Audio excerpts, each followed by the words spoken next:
The cold November wind had engulfed the streets of New York. In the police headquarters, Detective Sam Blake was sitting at his desk, idly flipping through old case files when his phone rang. Detective Blake, we have a special case. A woman reported missing on Fifth Avenue. Her husband called. Give me the details. Her name is Olivia Monroe. Her husband, Daniel Monroe, reported that she left home last night and never came back. Some crimes are never solved. Some mysteries remain buried in the dark.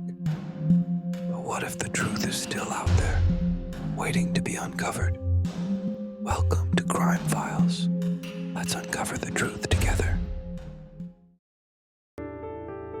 Blake nodded, put on his coat, and got into his car. When he arrived at the Monroe apartment, Daniel greeted him with a somber and worried expression. Detective, please find her.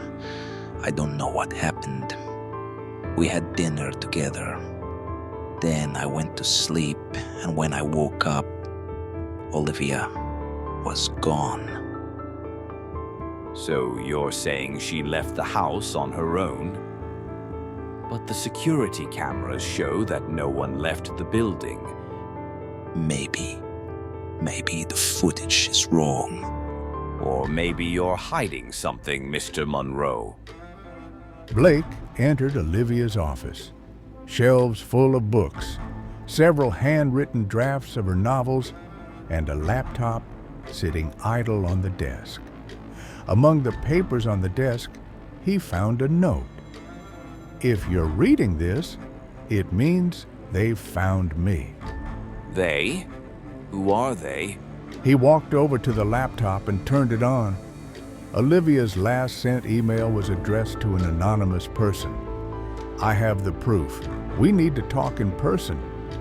At that moment, Blake's phone rang, an unknown number. Don't look for her, Detective. Some cases are better left closed. I don't leave any case unfinished. But before he could get a response, the call was disconnected. 2 days later, Blake received an email.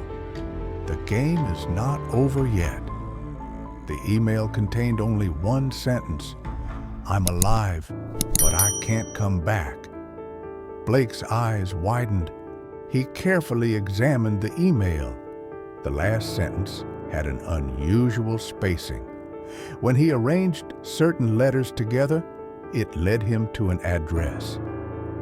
Victoria Lane, 53. Without a moment's hesitation, he grabbed his gun and headed there. Blake arrived at the abandoned house. Broken windows, decaying walls, and complete darkness. As he entered, he noticed newspaper clippings about Daniel Monroe and his financial corruption taped to the walls.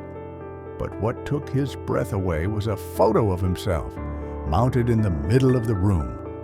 Suddenly, a rustling sound came from behind him. Sam, please put your gun down. Blake quickly spun around and raised his gun. But when he saw the woman's face, he froze. This is impossible. You're alive. Yes, but if we stay here, I won't be alive for much longer. Olivia said she had discovered that Daniel was involved in financial corruption and secret murders.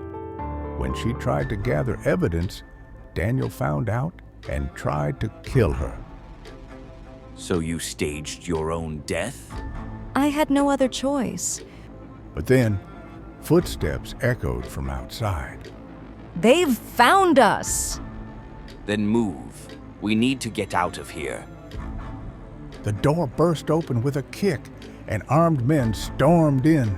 You have no chance. Try and see if we do or not. Blake fired the first shot. One of the attackers went down. Olivia ran out through the back door, but a black car screeched to a stop in front of her.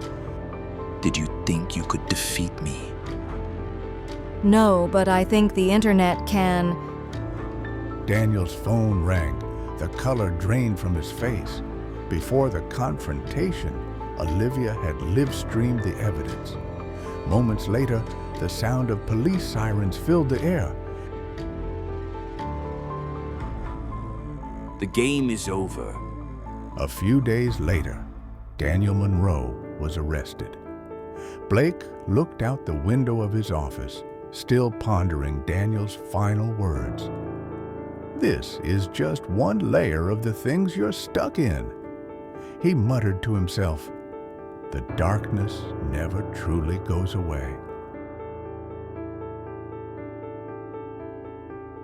Some cases remain unsolved, but the truth is never buried forever. Don't forget to subscribe.